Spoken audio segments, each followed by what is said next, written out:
Yeah! Can't steal it! Woo! Wheel and deal it! The cream of the crop!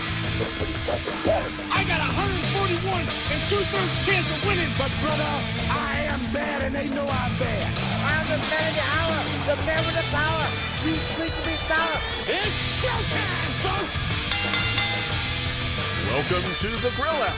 From the heart of Shillian, West Virginia, here's your host, Hollywood Jeff Petty. Welcome back, ladies and gentlemen, to the Grill Out episode 54. I'm your host, Hollywood Jeff Petty, and I'm joined by both co-hosts. First off, the Hostess? Host. Okay, now you're just going to make me hungry. That's Josh Cole, baby. Yeah. Our Grill Out Predictions heavyweight champion. That's right.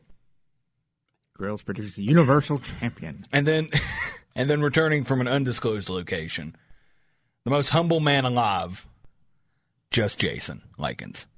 Hey, guys. Listen, I've been out Hey, guys. on the forgiveness tour of 24. Okay? And I would like to forgive the PWI 500 for not including one of my favorite wrestlers of all time.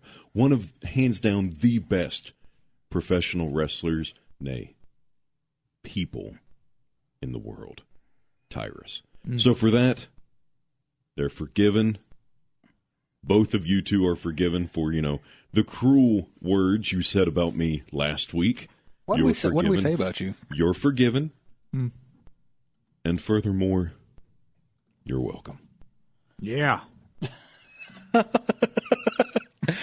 I don't know who this person is anymore, but yeah, Your apologies accepted. Yeah, I'll accept it begrudgingly. I still don't trust this. Don't believe I apologized for... Oh, you said we're forgiven. Yes. Yeah. But you two are forgiven. Oh, well, I don't like the way this is going. I don't like the way this is going, but if the there's... forgiveness tour of 24, yeah. The forgiveness tour of 24. Yeah. That needs to be a T-shirt. We need merchandise. We need merchandise. Yeah. One thing that people do like, well, some people, is more wrestling. Okay. It's been announced this past week. We talked about it. What was it, last week, Josh? I think we did. It was either last week or week before last. Talked about the possibility of Saturday night's main event. No, it was a week before then because Jason was with us. Saturday night's main event, it is official. This is coming from WWE.com. WWE and NBC announced the return of the iconic Saturday night's main event, which will air live on Saturday, December 14th at 8 p.m. Eastern on ESPN, on NBC, and simulcast on Peacock. The special will be held at the Nassau Veterans Memorial Coliseum on Long Island, New York, the site of the first ever Saturday night's main event. It's coming back. Yeah. It's returning. Yeah. Again. It's returning again. That's true. It did, what was it, 2007? Yeah. 2006 when it first returned? And then they did some live shows with that branding. Yeah, some house shows they did that with. So yeah, it looks like it is going. I don't know. I don't know if it's going to be a regular thing, if it's just going to be a special. I think it's just a special. Okay, yeah. All right. Well, maybe Maybe it's just going to be a one-time thing, or maybe just every few months they have a special Saturday night's main event. Probably to go up against AEW's Battle of the Belts because they definitely like to trade barbs back and forth with one another. Oh, but this would go against Collision time-wise. True. If Collision stays. But we'll see. We'll get to that later on in this segment. Shocking. Yeah, very shock-wavy. But yeah, it looks like Saturday night's main event will be returning on December 14th. That's actually the day before my mother's birthday. Moving on, just to stick with WWE, SmackDown. Some people didn't want this to happen. SmackDown's going to 3 hours. Has that been confirmed? I think it's being reported by WrestleVotes Radio. I don't think WWE has come out with anything official, but it seems like all and WrestleVotes is pretty reliable for the most part. Yeah, I was going to say, all signs are pointing towards 3 hours. And this may not be a WWE thing. This may be a USA Network thing. Yeah. Because you got to think, they've had Monday Night Raw for 3 hours for what, over a decade now? something like that. Yeah, for a while. Yeah, so, they're losing that. It's going over to Netflix, and I'm assuming it's going to go to 3 hours again on Netflix, even though it's going down. That's what its report is, yeah. Yeah. So it only makes sense that USA Network's like, hey, we're losing one, but can we make this other one over here 3 hours? Actually, they're losing 2, technically. True. They are losing 2 with NXT going over to the CW, but their bread and butter was Monday Night Raw. Yeah. And it being 3 hours and all of that. I'm sure ad revenue-wise it helped in that third hour. But, yeah. And allegedly this is going to happen in January of 2025. So that does kind of line up because that is when Monday Night Raw is supposed to move over to Netflix. Mm-hmm. So, with that being said, that will mean there is 8 hours, not counting Saturday night's main event, 8 hours of WWE programming a week. Technically 9. NXT level up, but I heard that might be getting canceled. So, yeah, I don't, because I never know when it's going up. It's Fridays at 10. Fridays at 10. Yeah, on Peacock. Okay, see, I never Who knew cares? That. Yeah, yeah. I mean, maybe. But there's also main event though, so it's like 10. Again, I go back to who cares? Yeah.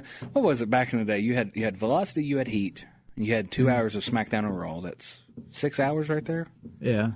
So they already kind of for past couple decades they've averaged 6 hours of programming a week. So now it looks like they're going to go up to 9 between 8 and 10 hours of programming a week, depending on how long this Saturday night's main event is. Whether it's a one-time thing, whether it's going to be a continuous thing. I don't see it being a continuous thing, but yeah, I just see it being like a quarterly special. And I'm okay with that. We don't. As much as I love professional wrestling, we don't need. It's already kind of diluting itself in certain aspects with as much content as there is out there. We don't need more. We don't need more on a regular basis. Let me say that. So, I don't know. Maybe Saturday night's main event takes over. Maybe they cancel main event and level up and make them that. I don't know. Yeah. I don't know. We'll find out more as we get closer to it. So, yeah. But just sticking with WWE, Cody, this past Friday night on SmackDown, very cinematic between him and Roman Reigns. Cinema. It was. A lot of people are calling it cinema. Yeah. So this past Friday on SmackDown, Cody Rhodes met with Roman Reigns at the Georgia Tech football field. And in case you do not know, Roman Reigns played for Georgia Tech. He played football for him. So that's the connection he has with Jacksonville. What is it? He also played for Jacksonville. Yeah, we're not going to talk about that. But Roman did play for Georgia Tech football. The two exchanged words about whose city it is, talking about Atlanta. Of course, Cody, that's his home. It's where he's from. Roman played football there. He talks about how he played. He had blood, sweat, and tears on that field, talking about Georgia Tech's football field. But they were talking about whose city it is and their past. Cody asked Roman for his word to have his back against the bloodline. Roman agreed, but said that he's coming for his title once it's over. While all this is going on, Kevin Owens is witnessing this all backstage and leaving him speechless. And then Byron Saxton asked him for a comment on it, but Owens scoffed and walked away. Later in the night, it was teased that Owens may turn on Cody. Now, for this segment, because it was an on-location shoot, Jeremy Borash was the producer on the segment, and apparently he has sort of become Triple H's go-to person for on-location shoots. And then Paul Heyman was actually the director on this. I don't know if he was the overall director, but he was the one directing Cody and Roman on how to proceed throughout this. Yeah. And then, what is this? Did you add this? Additionally, the universe... we can talk about that in a minute. Okay. Yeah. I didn't see that on there. Josh added it. So, yeah. It was a very good segment. I did watch it yesterday. I had a chance to sit down and watch. Just when you think the Bloodline story is getting maybe a little stale, they go and do something like this. Yeah. Roman basically said that he was a man without a country.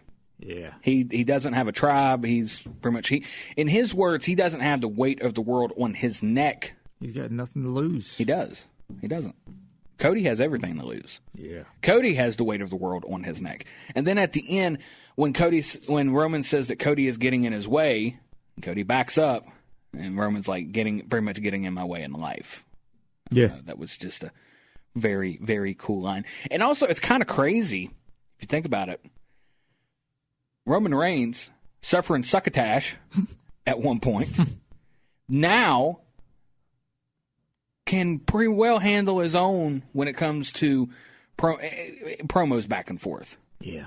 We've seen this more and more since he has become the tribal chief, since he has had his heel turn. I think COVID helped a lot, too, where he didn't have to have the entrance there. He could be more intimate in his promos. True, yeah.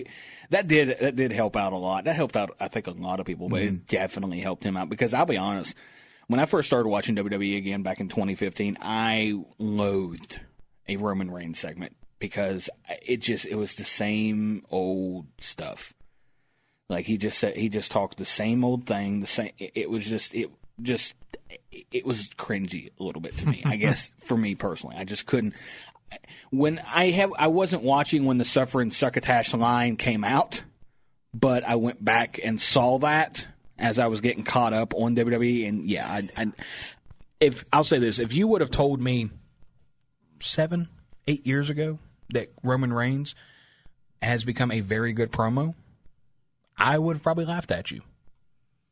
Yeah. So, yeah. But additionally, the University of Arkansas's Pine Bluff Marching Band will play for Cody's entrance at Bad Blood, which that'll be October 5th. Okay. Yeah, they just announced that, like, today's the 22nd. They just announced that, like, earlier today. Okay. All right. It's interesting that Arkansas's band's doing it in Georgia, but I did see a video, like, a few weeks ago of a marching band playing Cody's theme, and it was probably them, so maybe that's why. Okay. Well, it is kind of random that it is University of Arkansas. Yeah. But, I mean, to each their own. And actually, yeah, speaking of Bad Blood, yeah, we'll have it's October 5th, so that means that we'll have predictions next week. Yeah. Even though we just sort of came out of a gauntlet of predictions, sort of hot potatoed the title back and forth. Yeah. So, it happens. I'm not worried about predictions. You're not? No. Why are you not worried about it? Because it doesn't matter. Like, it's not, in the grand scheme of things, it doesn't matter. It's 10 ounces of plastic. It's all good. It's all okay. He wants Goldie back. No. Wait till he gets it back. Then we'll see. Then we will see. I might not even take part in the predictions. Oh, really? I might not. Because it's not important. It's not. What's important is the friends we make along the way. I'm glad you said something about making friends along the way. You're going to enjoy this next one. Yeah. The Outrunners on their time in WCCW. They're that old? Yeah, man. They're ageless. Huh. They're the youngest man alive, all right? On an episode of Talk is Jericho, the Outrunners talked about their time in WCCW. World-class championship wrestling. Yes, Truth Magnum, one half of the Outrunners, said, quote, matter of fact, talking about The Undertaker, he wanted us to watch one of his matches against Tom Renesto Jr., son of Tom Renesto Sr. He came back and I was absolutely livid. I said, Mark, which I found out later was his name. I said, Mark, it's a good thing you're walking around like a zombie because this town is officially dead. Then Turbo flung a cucumber at his head, and the rest is history. And in case you don't know about the Outrunners, they are the 80s through and through. Yeah. They are living the gimmick. Yeah. Like, No, I remember when my brother and I, we would go to the, like, kids shows or whatever it was, Kids Classic. Fox Kids Expo. That's it, the Kids Expo. And there would always be WCW there. Mm-hmm. And, I mean, this was early 90s.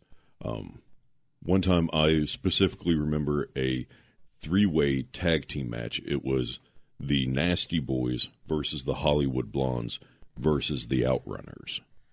Oh, really? Yeah, 100% remember that story. Like, I remember That's that. factual. Happening. Factual story. Okay. True story. You shooting. True story. Who won? It was DQ. Oh. Yeah. So, okay. It was a dusty finish. I mean, Oh, well. Yeah. Yeah, it's baby. early 90s. WCW, baby. Maybe a thumb pointing, somebody got a bicycle. Who knows, baby? But what I do know is the Outrunners were there, baby. Oh, boy. No, I will say Funny enough, that's what people said. What? When they announced the Outrunners. They said, oh, boy. Didn't know the Outrunners had been around as long as they have been. Yeah, I thought they were recent. No, they just said right there they were a Yeah. part of WCCW. yeah. They were part of world class. So, On occasion, catch them locally still. no, that's They true. were Recently at Conquest, like last month. Oh yeah, that's right. I remember. I think we most likely did announce that one. Yeah, we did put it out there. And we'll get to the local shows later on in the program. But yeah, the Outrunners, like I said, I've been loving everything about them on AEW. I wish it makes me miss Southpaw Regional Wrestling. Yes. Yeah. Southpaw Regional Wrestling was great. We should do a segment on that. We should. We'll A retroactive review. yeah, that was such a woo tangy, woo crispy. And then it's actually Ric Flair saying it, but it says a paid Ric Flair actor. Oh, if you haven't had a chance to go check out the Outrunners, please do so. And just to close out this part of the segment, there is a possible AEW TV deal. Yes. And for the full disclosure, I know we've been talking a lot about TV deals and new programs and this and that. This whole year has been nothing but contracts. Yeah. The reason why we're not even covering talent contracts is because of all these TV contracts that are being negotiated and this and that. And plus, we also like to make sure everybody knows where professional wrestling is going to be. So, coming from 411mania.com, quote, a new report says that the TV deal between AEW and Warner Brothers Discovery is likely to be announced next week. Entertainment news outlet Puck reported, per PW Insider, during an article on WBD's spending, that AEW's deal is close to being finalized. The report notes that the formal announcement could come as soon as next week. Or this week. Yeah, as soon as this week, barring any last-minute changes. AEW is in New York City this week for Grand Slam, and they are likely to have reps from WBD in attendance. Allegedly, AEW has been shopping around a new show, though, after filing a trademark for AEW Shockwave. Allegedly, they have met with Fox over this. If this were true and go through, it would likely mean the end of AEW Rampage. Yesterday, it was reported by Andrew Zarian of the Matman podcast that AEW pay-per-views will be on Max starting January 2025. WBD could do it sooner, but the aim is for the start of next year. Pay-per-views won't be exclusive to Max, though, and will still be available on other platforms. So, and everybody's been waiting on this TV deal announcement from AEW. We haven't gotten an official announcement, so take some of that with a grain of salt, okay? But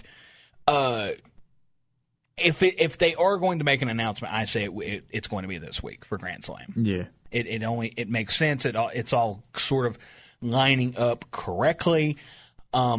And possibly because with Grand Slam, as far as I know, they have not announced that Rampage this week is part of Grand Slam, which maybe that does mean the end of Rampage. That's true. I was even on AEW's website to see what all is going to fall under the Grand Slam banner. Yeah. And all I saw was Dynamite and Collision. Mm-hmm. I didn't see nothing for Rampage. Yeah. And usually they have a Grand Slam Rampage. Yeah. So, I mean, it could, I do think if they do have this AEW Shockwave, they are going to axe Rampage altogether. Yeah. And I think it only makes sense. It's just an hour on Friday nights after SmackDown or wherever they can really put it sometimes. Yeah, sometimes it's movies like 6 o'clock. I've seen it as early as 5. Yeah, it just depends on what sports are going on. Yeah, exactly. So it would only make sense. And possibly Fox taking it makes sense as well, at least in my head, because even though they just had this deal with WWE, they could get a cheaper deal, possibly make turn a profit on something with AEW. It's also rumored it's going to be on their FS1 channel too. Yes. So it may not. Yeah, it probably won't even be on main Fox. It will just be on FS1. I just want pay-per-views to be on Max. Yeah, that's really all I want out of this. I'm glad that this is that they are coming to a deal with this. That they're coming to the end, to possibly announcing a deal.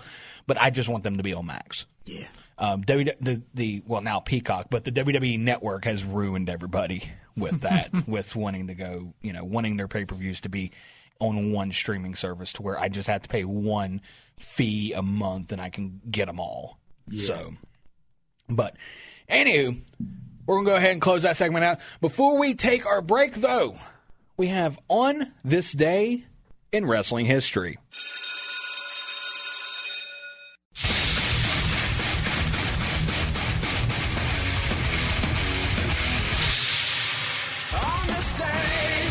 September 22nd, 1980, in the WWF's Madison Square Garden show, Andre the Giant beat Hulk Hogan in the main event via pinfall.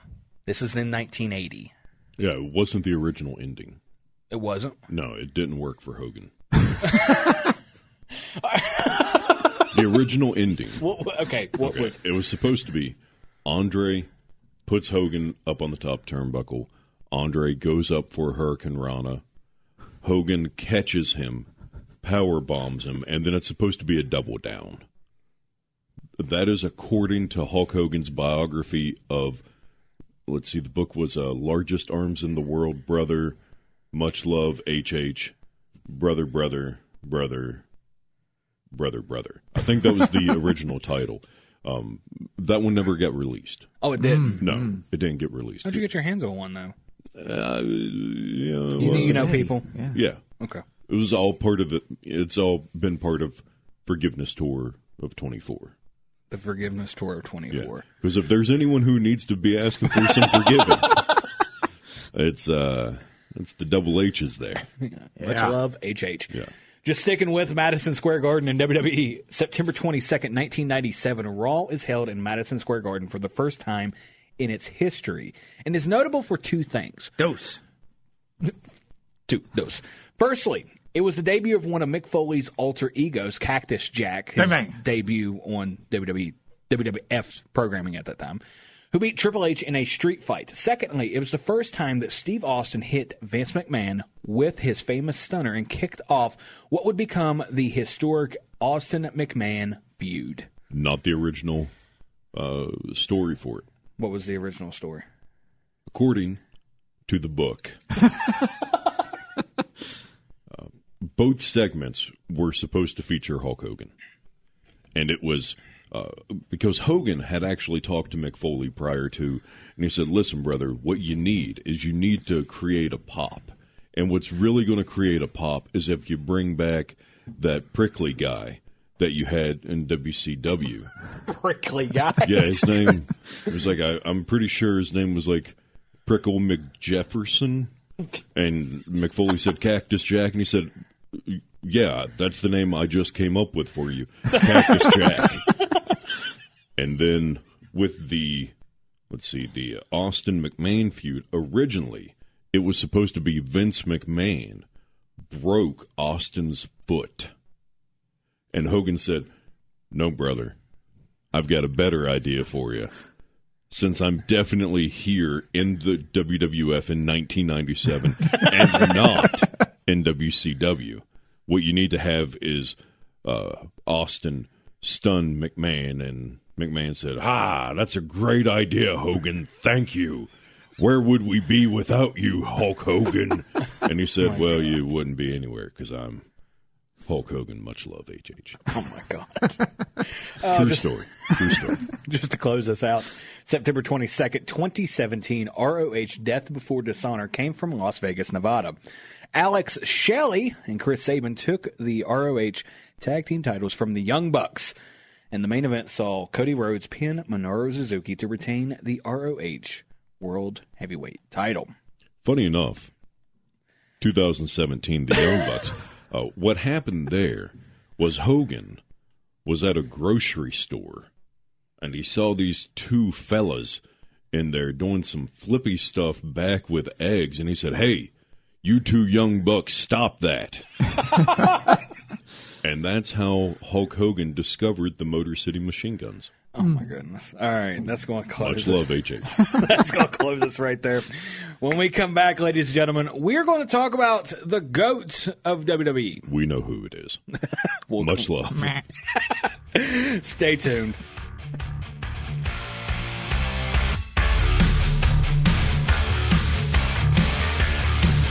It's time for more of the Grill Out. Here's Hollywood Jeff Petty.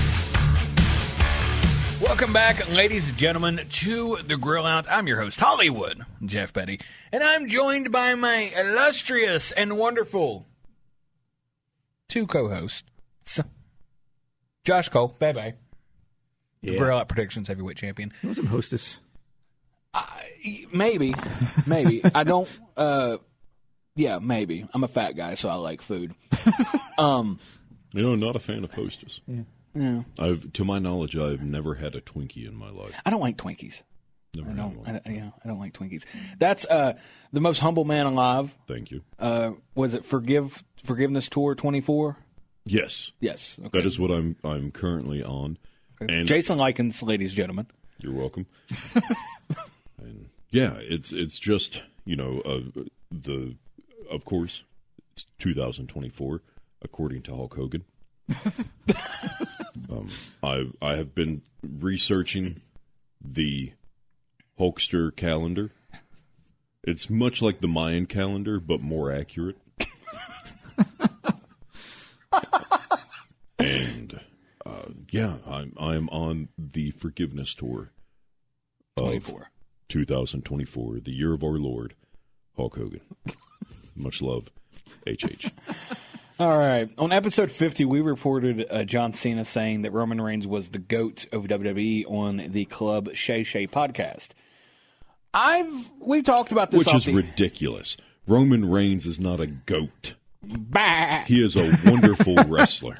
He is a wonderful entertainer. He is not a GOAT. He is a very much improved entertainer. Yes. We talked about that in the previous segment. I think it is offensive to call him a GOAT. Yeah. That is a barnyard animal. Okay, for those of you like Jason who do not know what I'm saying when I say GOAT, I'm meaning greatest of all time. What about a boat? Best of all time? Yeah. He could be a boat. You know who was a great boat? Tugboat. That's true. Fred Ottman. God, I love wrestling. I love pro wrestling. Yeah. Man, he's so a master at shocking. He's a shock master. He is a shock master. He might The greatest debut in the history of professional wrestling, the Shock Master. Yes. Yeah. He had a typhoon of charisma. Oh, that was such a great one. But yeah, so we did report that, and we talked a little bit there about who we thought the GOAT of WWE was. I know that we talked off the air, and wanted to eventually bring us back to this subject to where we had a more time to discuss it. So I just figured, the time is now. it is. The time is now. So, Are you okay? You yeah, I'm just fine. started making a strange noise out of I your was doing His time is up. and yeah, I was doing John Cena. Waboo-doo. Are you okay? Yeah, I'm fine. I'm perfectly fine. No, it's just every now and then you're having these odd noises coming out of your mouth hole. Your face hole. Never mind. All right, the greatest of all time of WWE. How about that? Except calling it the GOAT of WWE. Yeah, I mean, there's no reason to call it a GOAT. There is no GOAT. It's an acronym. There's no GOAT. It's an acronym. What Anyway, GOAT? Who is the great? Okay, Now, if we were talking about animals, I mean, sure, we can talk about... Daniel Bryan. He did not like being called a GOAT. He is a human being. He is not a GOAT. He is somebody that can. I'm not saying it. I was going to say kick your head in. We'll say that. Don't do it. Yeah, I'm not. He can kick your head in. Yeah. Yeah. So who is the greatest of all time? Of WWE, not the best of all time in WWE. Yeah, the boat. The boat. The boat of WWE. Yeah. Well, I think The totality of all time. So who are we having in consideration before we narrow this down? Despite everything outside of wrestling, you probably have to put Hulk Hogan in the conversation. Yeah. The most of all time, the moat. The moat, the boat, the goat. The tote. Yeah. John Cena is definitely in the conversation. John Cena is definitely in the conversation. I would say John Cena is in the conversation. Roman Reigns is in it. I mean, the coat, the coolest of all time. No, that's Carlito. Oh, okay. So what are you looking at when you say the greatest of all time? Are you looking at win-loss record? No. Are you looking at I'm thinking the butts and total seats? package. Like, So Lex Luger. yeah. I would say total package, impact, and what did they accomplish while they were on top in WWE. Because when we discussed this before, we loosely narrowed it down to Michaels. No. But then you can make the argument that when Michaels was on top, business was not good. Yeah. So he kind of gets a strike there. You could make an argument, because we've been bringing his name a lot on this episode, Hulk Hogan. Yeah. You can make a strong argument for him. Yeah. But I think, Hogan was, I don't know if I would call him the GOAT of WWE. He's definitely synonymous with WWE. You can't deny that. And he inspired an entire generation of professional wrestlers, but you could say that about Michaels, you could say that about Austin, you could say that about Cena. And sooner or later, you're going to say that about Roman Reigns. Well, then do you have to look at the one person who has something in common with everyone that's being mentioned who hasn't been mentioned? Who would that be? Vince McMahon. Ooh. That's true. The only reason I wouldn't put him in there is just because, he has wrestled, but he is not necessarily a great in-ring performer. That's true. I disagree. I think for what the bar was with Vince McMahon as an in-ring competitor, he played that wonderfully. Yeah. True. And I'm not a Vince McMahon fan. No, and he choked his own daughter with a lead pipe. Yeah. Come on. And just not to go down this road, but all the controversy surrounding Vince right now, all that to the side. No, I'm just looking at contributions to the business. Yes. Yeah. You could, but it also, within the business of professional wrestling, it depends on who you ask, because some people despise what Vince has done. Yeah. They hate it. They hate they hate the business practices that Vince brought in to professional wrestling. How he poached the territory system, pretty much killed it. Yes. And created a monopoly. Yeah. That's I know at one point his biggest competitor was WCW, but he bought him.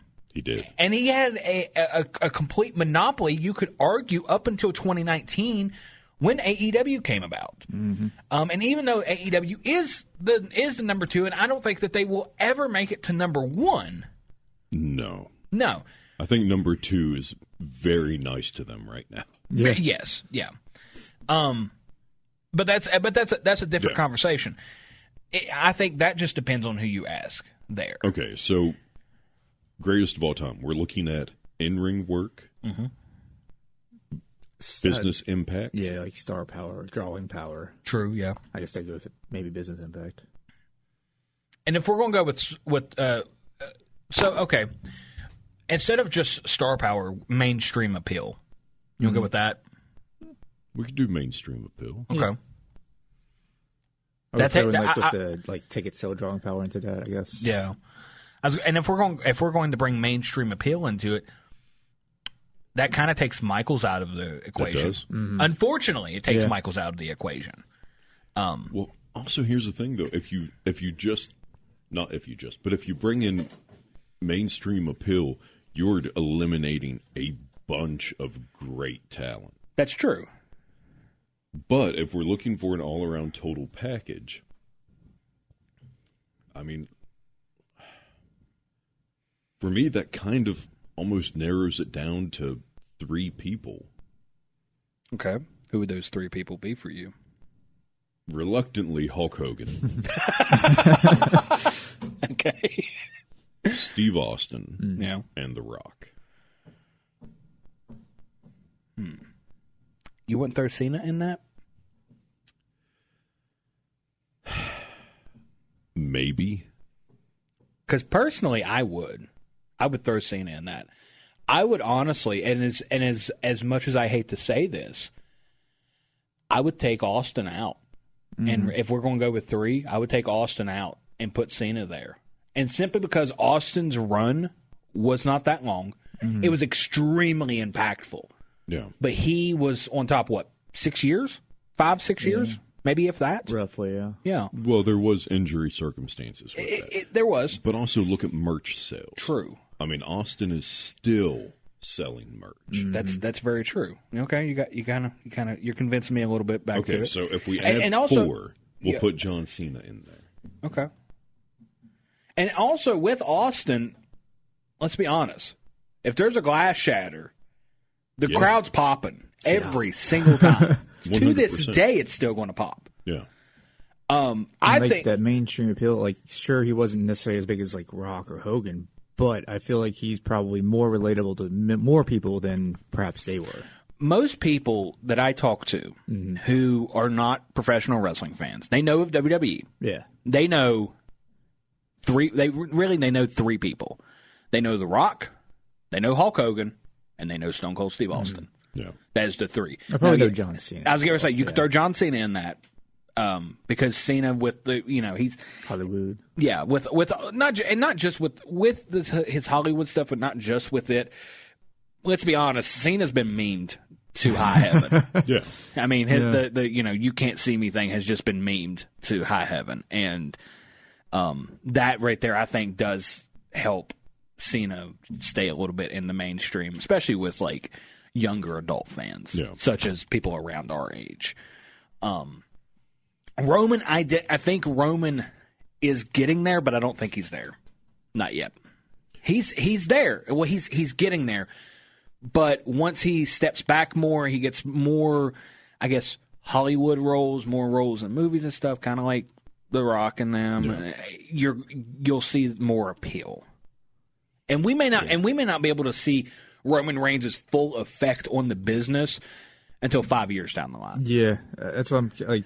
I kind of get what Cena's saying, but at the same time, it feels too soon to try to throw him in that conversation because we really need to wait and see down the road what exactly his impact was for sure. Exactly. And I think with Cena, you could make a strong argument for him because while the product itself was not good per se for WWE at the time, it was pretty stale. Cena kept it afloat being on top. Cena, like, business still was going up with Cena on top, whether people want to admit that or not. Yeah. Like, they were able to get to the point to where they went to a traditional pay-per-view model to the WWE network. And now we're to the point, because of that liftoff right there, we are now to the point to where Netflix is going to step in and take pretty much WWE's flagship show and put it exclusively on their platform. Mm-hmm. And that started with Cena in the mid to late 2000s. But to go to the Hogan argument here. We keep giggling anytime Hogan's mentioned. Well, because it's not saying anything negative about Hogan. It's not. Yeah. It's, okay. Yeah, so if you look at the Hogan argument, okay? Mm-hmm. Hogan didn't have, at the time, WWF, WWE, Titan Entertainment pushing movies on him. Mm-hmm. He had outside studios getting him to do movies for them. Very true. The rock and wrestling movement was based around Hulk Hogan. True. The 1980s wrestling was Hulk Hogan. AKA the golden era. Yes, was Hulk Hogan. When Hogan left WWF and went to WCW, that was a big deal. Mm-hmm. That's and true. then Hogan still had entities coming in for him to do movies and TV shows. And honestly, probably WCW would have stayed as long as it did, probably because of Hogan. Yeah, and also, it also kind of ended up being their demise as well. Yeah, exactly. It wasn't Hogan. It was more of the creative liberties they gave. And it wasn't. I'll say this, and Hogan is to blame for that, but it's not just him. No, there was a lot of them to blame, and it came down to the lunatics were running the asylum. Yeah. And we've heard the stories, and this has been covered many times. Not so much on this program, but you can go out and you could find plenty of products out there that have covered that. But no, yeah, you're right. Hogan going over to WCW was a huge deal, and that was a big ripple effect over there. But when you're talking about putting butts in seats, I mean, how many times was Hogan on the ticket, and that is what made people buy a ticket? True. You could almost even throw Bruno Sammartino during the 60s, because he was selling out Madison Square Garden every time. He was, but he didn't have the mainstream appeal. That's true.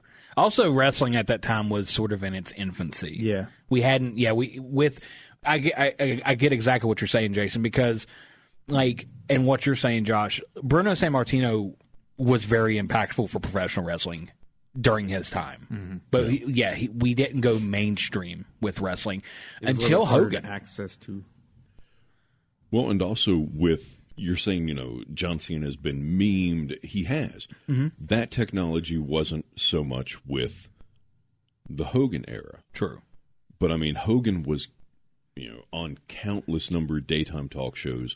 The amount of segments he did with Regis Philbin, he did countless publicity. Mm-hmm. So he was kind of, in a way, memed.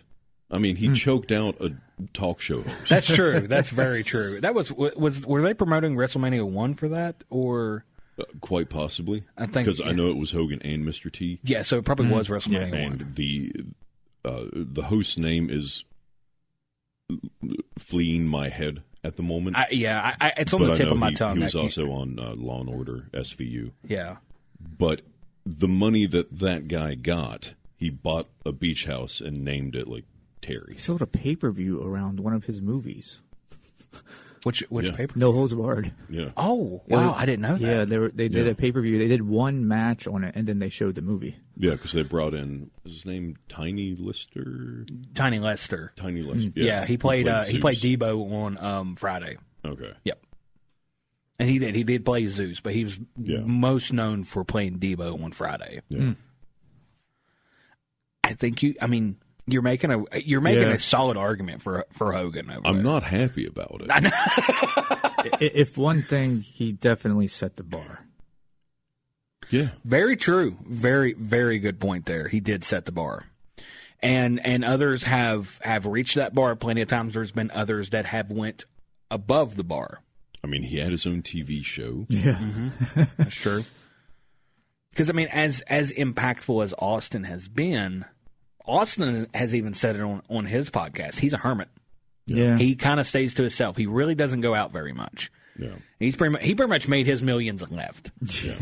And with the injuries he had, rightfully so, he deserved every bit of it. Well, but here's the thing. On TikTok, Austin is huge because of his cats. Yeah. Austin being a cat dad, which we've covered on this program. He'd probably been huge without the cats, but he's even bigger because of the cats. Yeah. True.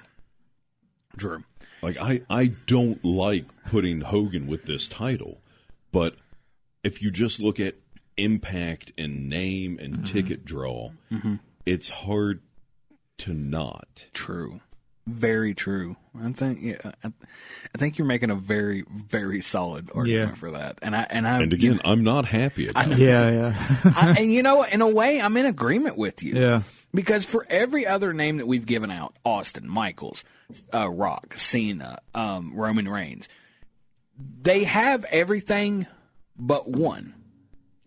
Now, the only thing I think you could knock Hogan on, and it's not even that you can knock him on it, but for there's this, many things I can knock Hogan. No. There's a lot that we can knock Hogan on, but is his in-ring work. That's really the only thing that you could knock him on. And I wouldn't even say that's his fault either. It's more Vince's fault. And that's true, because if and we've mentioned on the program before, you go over to Japan, you've got to know how to work. Yeah. Yeah. And go and watch a Hogan match in Japan. it'll blow your mind a little bit. But then You're again, it like, might oh, have been my. a little bit of Hogan's fault, too.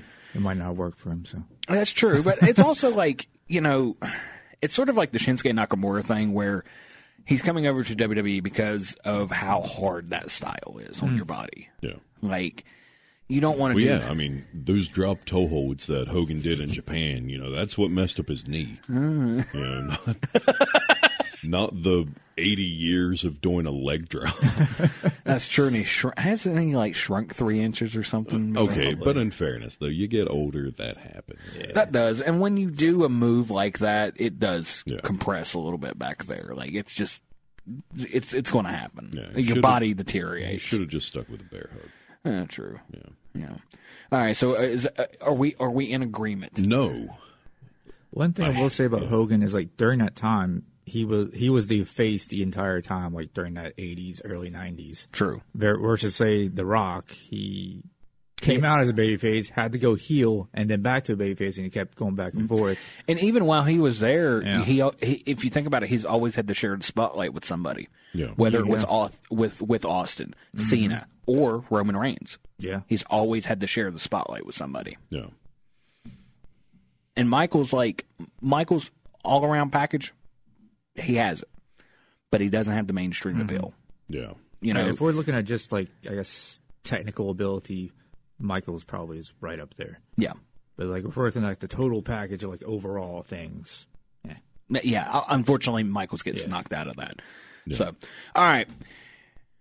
Who do you think is the GOAT of WWE? You can email us to grillout95@gmail.com. You can also message us on Facebook and tell us who you think the GOAT of WWE is. We might go ahead and put a poll up and just see what other people are saying. I mean, are we going to give our answer? I will say this: you have convinced me. I'm not happy. I'm not happy either. I'm not happy either. It's just if you look at just the facts of it. Reluctantly, I have to say Hulk Hogan. Okay. Yeah. Well, that's now is it now? Are we looking at the GOAT of WWF or WWE? I say overall, just all together. Yeah. Then I have to say Hogan. Yeah. Okay. I'm in agreement. I agree with that. Now, 20 years, who knows? Maybe we could be saying Roman Reigns, but we'll see. Yeah, we won't know until much love. HH.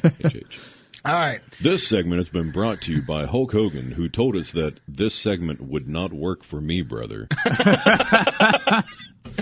All right. Now we have... wow, the energy has just been sucked out of this ring. All right. Here we go. The main event. It looks like all the talking has been done. It's time for the main event. All right, this is the main event where we go ahead and let you know what your upcoming week is going to look like for professional wrestling nationally, internationally, and locally. As far as nationally and internationally, it's about the same, except AEW, it is Grand Slam week. So they will have Grand Slam for Dynamite on Wednesday and then Collision on Saturday. There hasn't been any word about Rampage. I'm just assuming maybe they will because, they might be taping it. I don't know. Yeah. You know something, brother. Collision is being taped with Dynamite, so that's going to be a 5-hour show. I don't know. Ooh, we'll see. That's going to be a long Rampage isn't going to work for me, brother. No. Internationally, September 29th, next Sunday, it will be Saturday night for us. NJPW Destruction and Kobe. The main event will be IWGP World Heavyweight Champion Tetsuya Naito defending his title against Great Khan. Locally, boy, we got a lot of local shows for you. Good Lord. On Friday, September 27th, All-Star Wrestling will be at Little's Cafe in Stallings, West Virginia for Barbecue Beatdown. Barbecue Beatdown. This is a free event that is being held in memory of Mike Little, who owned Little's Cafe. Bail time is 7 o'clock, and make sure to bring your own chair and a hungry stomach. Okay, does the hungry stomach that you bring have to be yours? No. So I was talking with the great Hannibal Lecter. I don't like where this is going. And he told me that he has a lot of hungry stomachs. Good Lord. If we want to use them. Oh, Lord. Maybe. American Pro Wrestling returns to Meadowbridge High School in Meadowbridge, West Virginia. Bell time is 7:30 p.m., and tickets are $15 for adults, $12 for kids 12 and under, and $8 for Meadowbridge High School students. You can also catch APW's TV show every Saturday at midnight on Fox 59 WVNS. Meadowbridge. Yep. On Saturday, September 28th, Atlantic Terror Championship Wrestling presents Breakthrough at the Leetown Community Center in Kearneysville, West Virginia. Bell time is at 7 o'clock. Front row is $15 and general admission is $12. Maximum Velocity Wrestling presents Bleacher Beatdown at the West Sots Community Center in Nitro, West Virginia. Bell time is 7 o'clock, and tickets are $15 for front row and $10 for general admission. When is that? Saturday. That's also Saturday. Yeah, these are all Saturday. Pretty much Okay. everything after this is Saturday. Just wanted to make sure. Except for one. Yeah. Okay. Two. 5. Premier Wrestling League Mid-Atlantic has 2 shows on Saturday. They will first be in Kimball, West Virginia for the town's Fall Festival, and this is a free show at 3:30 p.m. Then later at 6:30 p.m., PWL will be in Mullins, West Virginia at the Veterans Building for Firefight. There we go. Tickets for this second show are $15 for front row and $10 for general admission. And the second show will feature WWE Hall of Famer, the Boogie Woogie Man, Jimmy Valley. Funny enough, I have seen 5 of his retirement matches. We might ask you about them on a different show. They all ended the same way. Okay. God, I love wrestling. Real Shoot Wrestling will be at Fuzz Fest, a heavy music festival in Morgantown, West Virginia. The festival itself will be headlined by the New York band Oxymorons, and general admission is $50. RSW show will be held at the Morgantown Art Party with a bell time of 2 o'clock and will include a match for the Fuzz Fest Championship. It's fuzzy. World Domination Wrestling Alliance will be in action for Aftermath at the Bennington Volunteer Fire Department in Martinsburg, West Virginia. Bell time is 6:15 and tickets are $20. Finally, Micro Wrestling Federation has a trio of shows coming up in West Virginia. The first one is on Saturday, September 28th, which will be at the Beckley-Raleigh Convention Center in Beckley, West Virginia. This is an all-ages show with a bell time of 8 o'clock. The second is the following night on Sunday, September 29th, which will be held at the Bob and Jane's Bar and Grill in Walker, West Virginia. This show is ages 18 and up, and with a bell time of 5 o'clock.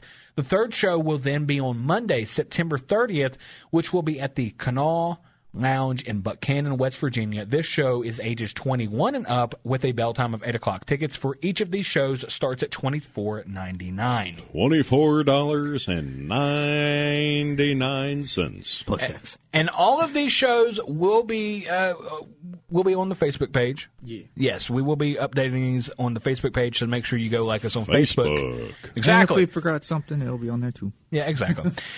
All right, ladies and gentlemen, we're going to go ahead and close it out there. When we come back, we'll have our final segment with our final thoughts. Final thoughts for the show. Stay tuned.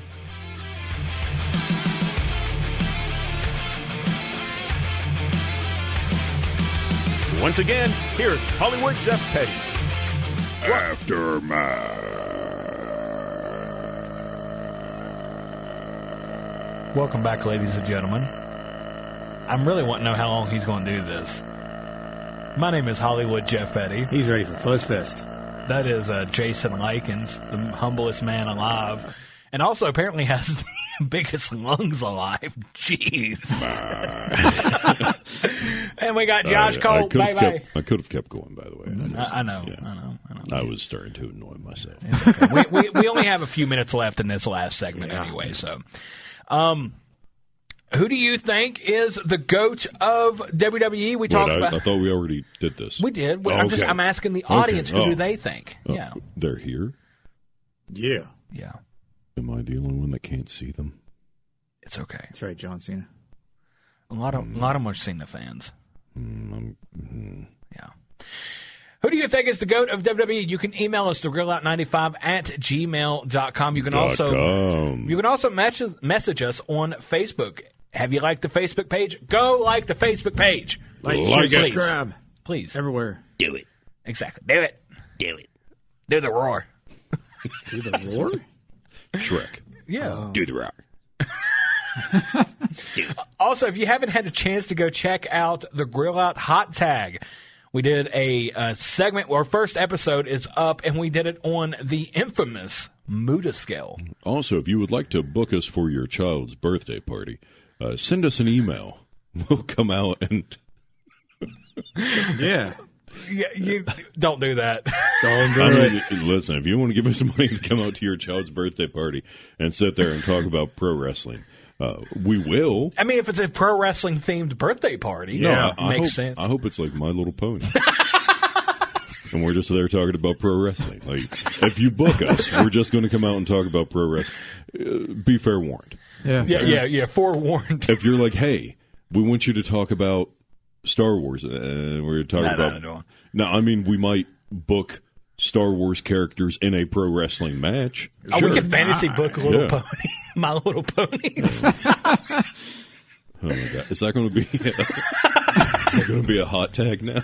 It might be King of the Ring tournament with My Little Pony. I don't even know all of the Lord. That one person who's a brony and pro wrestling fan is going to be like, yeah, I've been heard. Hey guys, They're going to be over there. Woo! woo, Crispy. Woo! Spicy.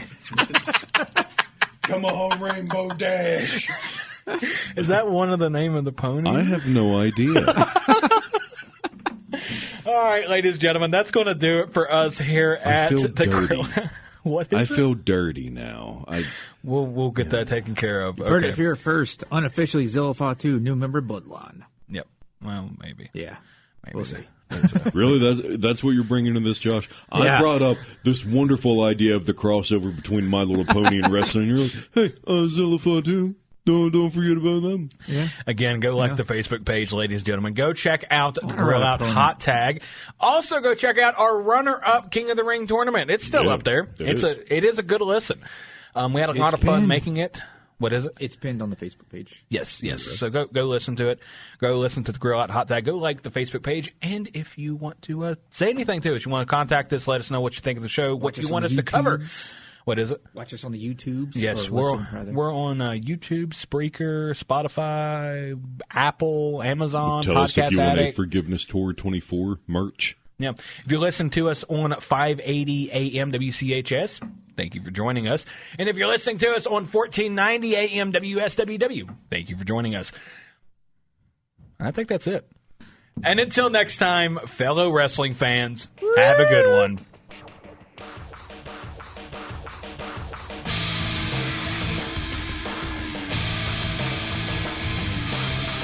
Goodbye. And good night.